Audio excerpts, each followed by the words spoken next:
Down in twos. You know how we do. Baby Reed. Yeah. Lynn puts it up. Bang! Jeremy Lin from downtown. And the Knicks take the lead. Amazing. Hey guys, welcome back into another edition of Ball Seed Journal. The first round of the playoffs are finally in the books, all done. And today I have joining me my friend Abhi, all the way from Boston. Abhi, how you doing? I'm doing good, man. How about you? Good. How was that first round of playoffs for you, man? Dude, it was so exciting. It was like a great it was great to be like a basketball fan in this first round. All the matchups were most of the matchups were pretty good. Let's put it at that. We got a couple game sevens, and just earlier today, LeBron James put the Cavs on his back, and they pulled off an incredible win tonight, or this afternoon. Yeah, man, it's pretty awesome, right? I feel like it's the first time in 4 years where basketball has been exciting in the early rounds of the playoffs. Usually it's just, all right, let's fast forward to the Warriors Cavs in the finals, but it finally is exciting. Not Warriors Cavs. It was Warriors LeBron. And LeBron, yeah. Yeah, so I'm pretty stoked. I felt like a lot of teams showed up. A lot of the younger superstars have really been doing their thing. You know, Donovan Mitchell. He's incredible. The boys in Boston. Yeah, exactly. Brad Stevens is an amazing coach and just knows how to get the best out of his players. Yeah, man. And it's good that they got a head coach from college with a very young squad, because the younger players don't have their ego set yet. So having a head coach from college, he knows how to deal with the younger guys. So I think it was a really good fit to have him during the remodeling of the team. Yeah, I definitely didn't expect this, the Celtics to be able to pull out a win like that with the inexperienced squad that they have, going up against the Bucks team that I think is much more talented. But it goes to show you that coaching really makes a difference. It does. And even in the Thunder series, I do think the coaching made a difference, and I just don't think the Thunder had the proper guidance in Billy Donovan to bring their squad together to make a playoff team. Yeah, it's pretty crazy. I feel like most casual NBA fans don't really know anything about Quinn Snyder, or as I like to call him, the NBA's version of a Bond villain. Yeah. But he's really transformed this team. I remember all the way in the beginning, before 2018, they were 9 games below 500, and since then they've just been on a tear. And to go through a Thunder team in 6 games, who has arguably 2 of the best 7 players, and Melo, who's going to be a future Hall of Famer, I mean, it's incredible. So you really think Melo's going to be a future Hall of Famer? Well, remember, the Hall of Fame for basketball goes more than just your NBA play, right? It goes your international play, and we all know Melo's a great international player. It goes back to college. We know that he put Syracuse on his back to win the championship when he was there for the 1 year.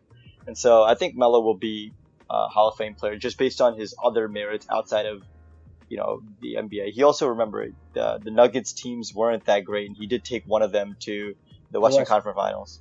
Yeah, that's true. But what do you speaking of Melo, what's your take on him, after the loss, being asked if he's willing to take a bench position next year and saying, I have a lot left in the tank. What do you think? Does he have a lot left in the tank? Well, it clearly didn't look like it this year, but who knows? He might be more motivated next year and come back like his regular self, or come back like a younger version of himself. Yeah. Only time will tell.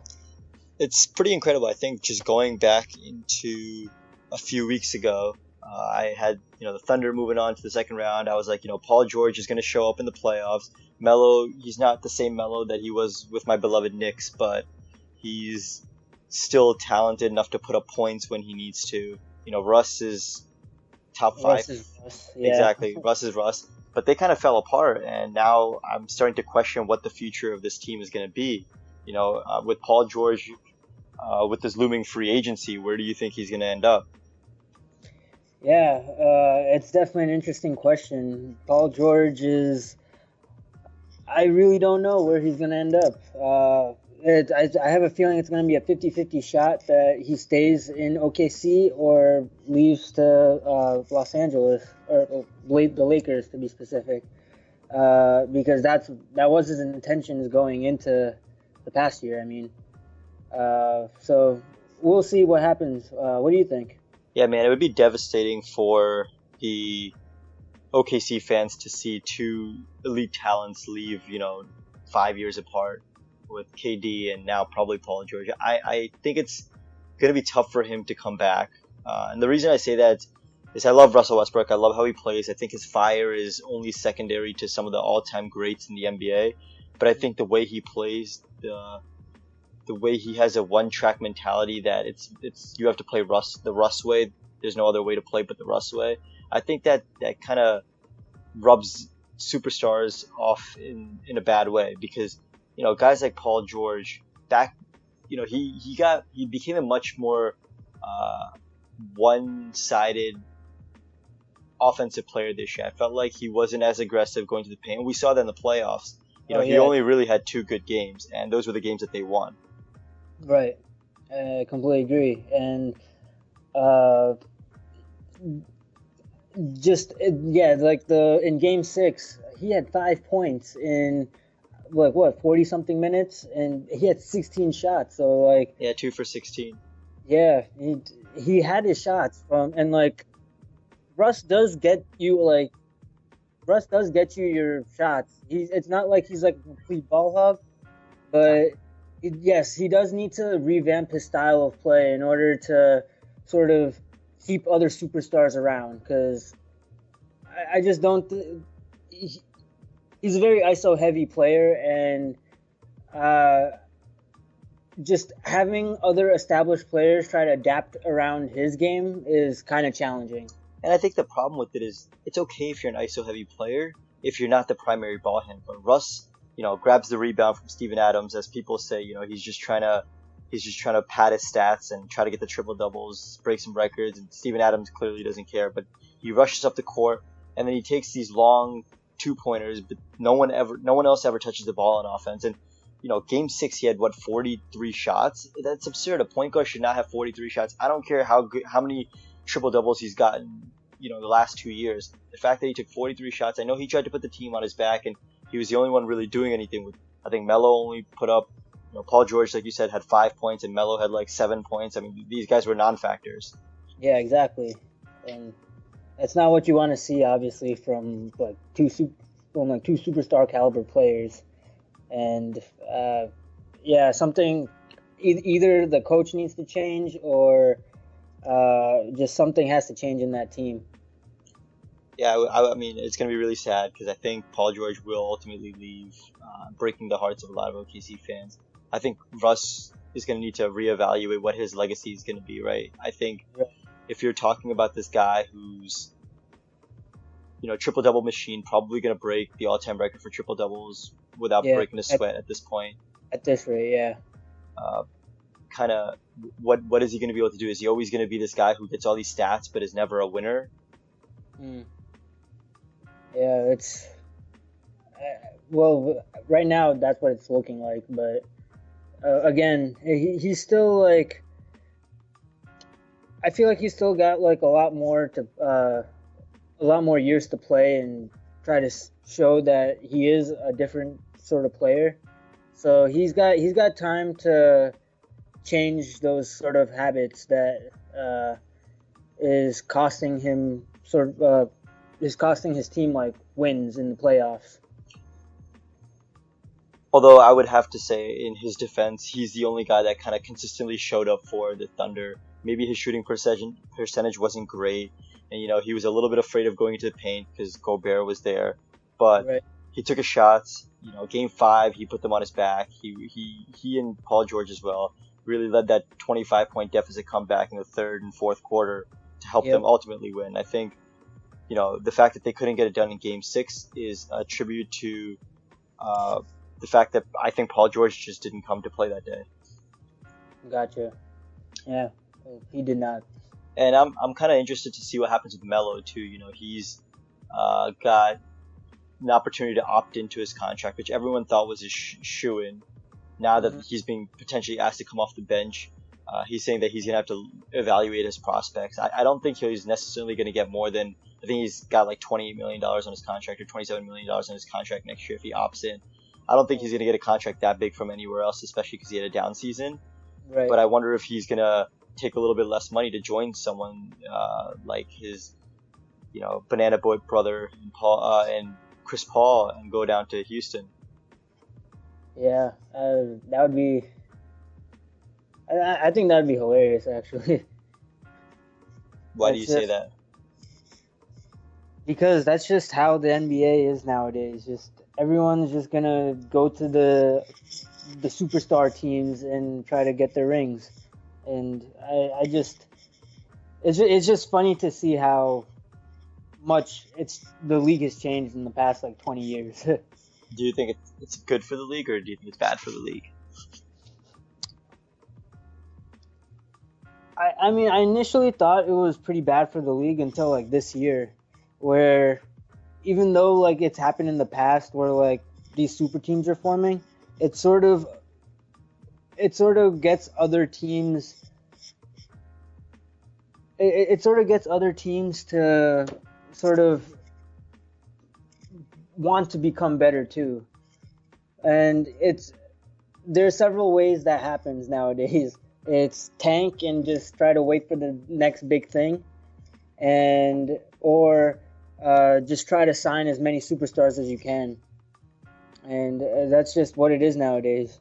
Yeah, it doesn't hurt if you have a superstar that people want to come play with. I feel like that's what happened with exactly. KD. He wanted to go and play with play with Steph and Clay and Draymond, and then we saw with Chris Paul deciding to go and join James Harden.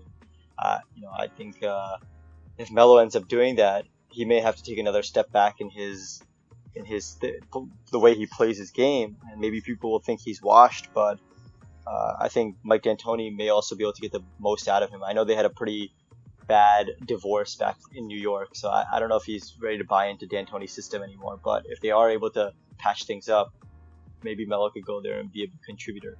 I don't know if Houston really wants him though, because they're really on fire right now. I forget, was D'Antoni still... D'Antoni was the coach when like Phil Jackson was like president, right? D'Antoni was not the coach. So when Phil Jackson came, it was Derek Fisher. Okay. Or maybe D'Antoni was there for like the very end of it, but it wasn't a very large overlap. Okay, gotcha. Yeah. But speaking of legacies and talking about, you were bringing up the Cavs a little earlier.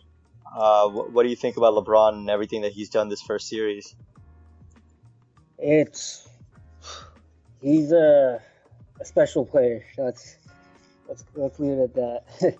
Yeah, man. Now 13-0 in first round series. He broke Scottie Pippen's record for most steals in NBA playoff history. He played 82 games this season. It feels like this guy just keeps breaking record after record. Yeah, he just keeps going. He's like the Energizer Bunny. I know, but what do you think about him getting tired at the end? Yeah, in the fourth quarter, he sort of got those cramps again, which I don't think it's going to be anything serious just because of how good he takes care of his body. I know he might like... there must have been like some reason why like it happened that game specifically, but he does take like really good care of his body, and moving forward it will be something interesting to monitor, but I don't think it will be anything serious to deter him from like the way he plays. Yeah, I think this is the first time I've heard him say I'm tired though. He was at the post-game conference and they're asking questions and he's like, guys, I'm just tired. Can I go home? And it's kind of scary to hear LeBron say that. I feel like, there's really nothing. It feels like he's beaten Father Time at least till now, and now he's coming out saying he's tired. He's been playing a lot of minutes. He got some rest at the end of that game 6 when they were getting blown out, where he didn't play the fourth quarter at all. But otherwise, he's putting in 42, 43 minutes a game. And today he was mouthing to his family. He was like, "I'm going to play the whole game." And unfortunately, he wasn't able to do so. But I don't know. As the playoff get deeper, are we going to see LeBron fatigue, and it's going to take a hit in his statistical, the way he shoots or the way he stays aggressive and attacks the paint? It definitely will affect the way he attacks the paint, just because when he's in the post and he's getting bodied, it takes so much energy just to try to body back. So it definitely tires him out. And like in this past game, the way the Cavs were getting buckets in the beginning was when LeBron was aggressive and just posting up every play, and it just takes a lot out of him. But yeah, it's like I said, it's gonna be. He needs to keep just being aggressive in order for them to make it farther into the playoffs. And yeah, he's gonna get tired. That's just the nature of the sport. But he needs to just dig deep, and I think he can. Yeah, the silver lining of all of this is when he was sitting in the fourth quarter, we finally saw Kevin Love and George Hill finally contributing to. They pulled away. I think the game was pretty close, and then they were able to stretch the lead out to 10 points, and LeBron got a few more minutes to rest, and then ultimately ended up coming in around the 7-minute mark. But he got 5 extra minutes of rest. Yeah, George Hill, man. Wow, he like not playing like most of the series and coming in like in the second half and just doing what he did. He like that was a pretty impressive like set of minutes that he put together. Yeah, he didn't even play in the first half. He only came in the second half with his back spasms. I think he hadn't played since game 2. Yeah. And also Tristan Thompson, man, he came to play too. That was also good to see for the Cavs. Yeah, the first 6 games, I think he had a total of 3 points and 6 rebounds or something crazy like that. And today he had 14 points, 10 rebounds, and that block that ultimately sealed the deal. Yeah, that block was nice. So I think, are we seeing this surge of the Cavs that we normally see during the playoffs, or is this just an anomaly, and starting next series against Toronto, they're going to relegate back to if LeBron doesn't put up 45, they're not going to be able to win the game? Yeah, I mean, I hope it's not an anomaly, just because I like to see a good series in the Raptors-Cavs, and I just hope these other role players can give LeBron some help. For sure. I think that although LeBron's going to sleep like a baby tonight because he works so hard, he's been playing so many minutes, I know 2 guys in the country to the north that aren't going to be sleeping much until the series starts. I think Kyle Lowry and DeMar DeRozan having some nightmares about all the years that they've been going up against LeBron in the playoffs, and now they got to do it again. What do you think their chances are? Yeah, I mean, I like the Cavs' chances, to be honest. I just think they have a better.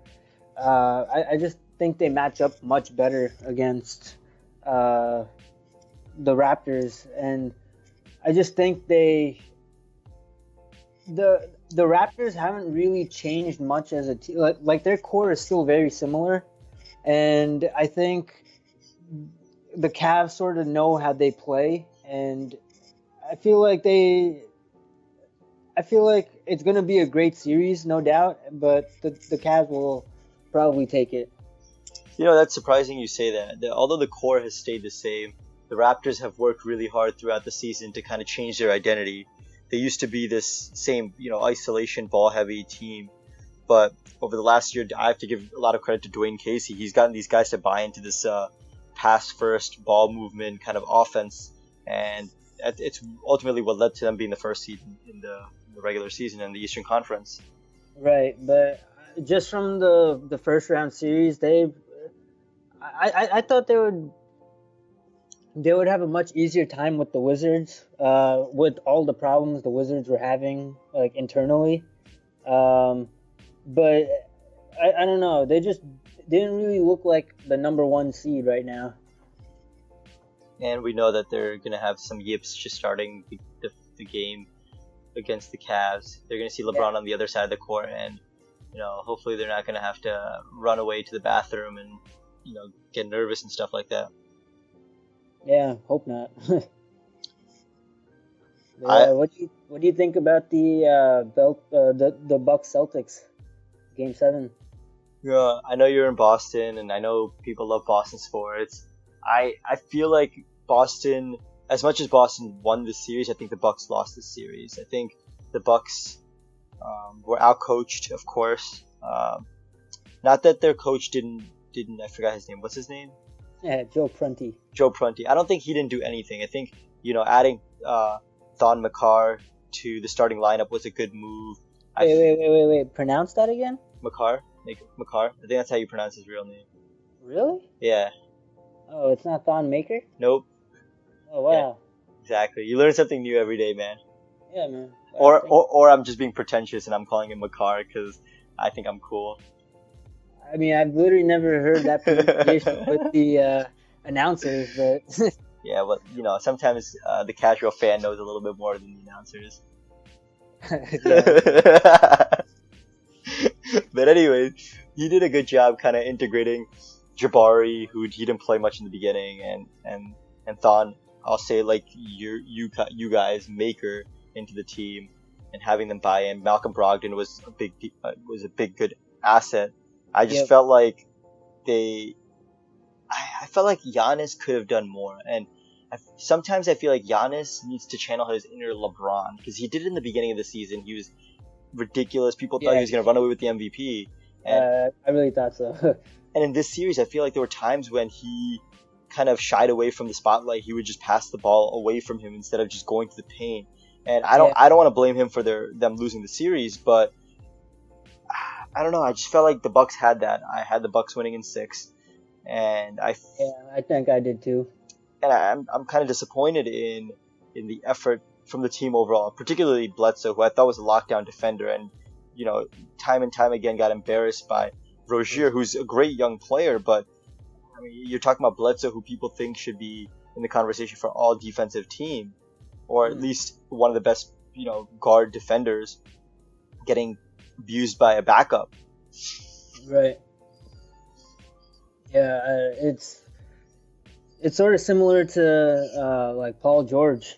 He was getting embarrassed by Donovan Mitchell like all series, and is Paul George up for all defensive player? I mean, he probably will be in the conversation, because I think overall people think he's a great two-way player. I think ultimately this year, if he's not on the all defensive team, I don't think it'll be that much of a shock. But also, you're missing a guy like Kawhi, who would be a perennial all defensive player, who's not going to be getting that award. Yeah. Speaking of Kawhi, what do you think's happening with him? Man, it's a rough situation. I can't, even as a sports fan, when you watch your team get beat up that bad, game after game after game, and I don't know if he's healthy enough to get on the court. The doctors say that he is, and he's reluctant to do so. I know he's playing for his next paycheck because he doesn't want what happened to IT to happen to him. But I can't imagine him just sitting there and watching his team and like having that sit well in his stomach. And I know if I were him, I would do everything in my everything that I could do to get back on the court to help my team out. Yeah, I mean, after this year, I really don't know what's going to happen with the Spurs. Like, is Pop going to stay? Ginobili's probably retiring. Maybe Tony Parker goes too. It's the San Antonio organization is gonna have some big changes this summer. Yeah, especially if they look to try to see if they can trade Kawhi. I know they said that they weren't going to, but they're probably at least going to field offers. Right. Yeah, sticking in the Western Conference, I want to talk a little bit about a team that I thought, back when the draft happened, that this was going to be the team to beat. And I thought this was going to be the team that was going to compete against the Warriors, not necessarily the Rockets. I really thought that the Timberwolves were going to be better than what they've turned out to be. Mm-hmm. Yeah, yeah, I really thought the Rocket series would be a little closer. Like I thought it would go at least one more game, but I don't know. They just the Timberwolves just didn't play well as a team. They weren't utilizing all their weapons properly. They have Cat, who's an all-star center, and they after the Rockets would switch up on him, he would have a couple feet advantage, or Probably like at a least foot. yeah, probably like a foot. He would have a foot advantage, and then he would just run to the corner three and just stay there. I was like, it just didn't make any sense to me. So I mean, they definitely deserve to lose that series. Yeah, ultimately, I think they were outclassed on a coaching level. I always loved Tom Thibodeau and what he is for his grit in terms of defensively, but he definitely needs someone that's going to fix offensively because, man, they looked really bad. I mean, if your go-to play is, either get a fast break or go up the court, give the ball to Andrew Wiggins on a wing or give the ball to Jimmy Butler on a wing, make them use up 16, 17 seconds and then heave up a shot, that's not any recipe for success in the NBA, unless you have a guy like James Harden who can regularly just hit step-back three-pointers. You mean travels. And travel, probably, but still. I don't know what this team does anymore though, because they're kind of locked into this big three that they have, quote unquote. I don't know if I would necessarily consider Wiggins as part of a big three, but they just signed him with an extension or a new contract, whatever it was, and it's a lot of money, so it really straps their flexibility. Right. Yeah. I mean, I hope that the Timberwolves can trade Wiggins in some way. I don't know who would want to sort of take on that sort of contract with, being a number one pick. So far, he hasn't sort of lived up to that. Although he's been better than a lot of other ones, right? Like Anthony Bennett and yeah, that's true. Bargnani. He's been better than those guys, I would say. Yeah, I mean, he's not like a complete bust, but yeah, he's just everyone thought he was gonna be the next LeBron coming in. So no one really thought that about Anthony Bennett or Andrea Bargnani. Yeah, man. You know what I just realized? If he had become the next LeBron James, they probably would have called him King of the North. Right? Because he's from Canada, King of the North. No, you don't think so? That would have been the best nickname. Yeah, I guess. I mean, I guess if he was playing in Toronto, it would have been even better. Whatever. Nah, it's gonna be R.J. Barrett, dude. R.J. Barrett. Maybe we'll find out. He does have he's the godson of Steve Nash, and God knows I loved watching Steve Nash play. So if R.J. Barrett is even half as exciting, I'm gonna love to see him at Duke next year, and then probably in the NBA the year after that. Yeah, definitely. So what's the now? Round 2's already started for some people. What series are you most looking forward to? I was really looking forward to the Pelicans Warriors series. I was very surprised at the Pelicans sweeping Portland. That was I had a feeling the Pelicans would win, but I thought it was going to be a much closer series. And the way Drew Holiday, Anthony Davis was incredible, and playoff Rondo he's just another beast.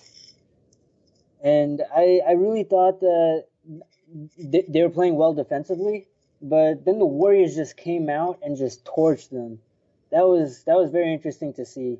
It just goes to show you that when people think the Warriors are out of it, they're still the team to beat, in my opinion. I know. Yeah, and they didn't even have Steph Curry, who's coming back in Game 2 now, and that just adds another weapon to the arsenal. And yeah, I mean, more than a weapon, right? I mean, this is Steph Curry. You're talking about probably the best shooter to ever play the game, and he's coming back. And I hope the Pelicans can do something, but I think the Warriors are getting healthy at the right time rather than getting hurt at the right time. Yeah, exactly. They definitely are. I think I'm most excited to watch the Raptors Cavs series, and that's going to be a really good series. Especially because I think that if the Raptors are ever going to take this, take the reins from LeBron, this is the year where LeBron has a weaker team. LeBron is tired. LeBron has worked really hard. The Raptors are a more complete team this year than probably in the past. I think what I'm really excited to see is OG Anunoby trying to guard LeBron. Bless you. Thank you. What do you think? What do you think about that? Yeah, it's going to be interesting seeing this rookie go against like the greatest player ever. But wow, greatest player ever. I see where you fall on that. Yeah, I mean, I guess I sort of misspoke. The greatest player in the world right now. Okay, fair enough. I don't think he is the greatest player ever, not yet. But he's still got a while to go in his career. I'd say at least like 4 or 5 more years for LeBron. Well, he wants to play with the Suns, so yeah. His son's starting to. I think he's like 13 or something now. So, if he stays 5 more years, then there's a chance that he and his son will play together. Bronny, right? Yeah, I think so. So that'll be cool to see. That will be. What team do you think is in the most trouble heading into the second round? I think the Celtics are in the most trouble. They're going against like a huge, just an incredible Sixers team right now. That Joel Embiid and Simmons are just 2 incredible dynamic players. That the Celtics are now like. Jaylen Brown got hurt in Game 7 and just adds to the injury list that they already piled throughout the season, and I think it's going to be really hard for them to pull off a win in that series. I think these 2 teams are the teams of the future in the Eastern Conference. I don't know what LeBron's going to do in this offseason. I think having won this series may make him more likely to stay in Cleveland. I'm not really sure about that, but I think, Philly has all these guys that are on the up and up. Celtics are going to get 2 all NBA talents back next year, and I think their window is a little bit shorter than Philly's, but I think next year and the year after that and the year after that, I'm excited to see these 2 teams battle. Yeah, it's definitely going to be those 2 teams that are going to be just the top teams in the East, and I sort of hope they revamp this whole East versus West thing. I just think the West has just so many better teams right now. Do you think they should go through 1 through 16 seeding? Yeah, I do think that'll be a good change of pace. Because like this year in general, from seeds 3 to like 9, 10. 3 to 10 in the West was just like a game and a half apart, and in the East this year, I think like the 9 and 10 seeds were just as like good. They were better than like the 7 and 8 seeds in the East.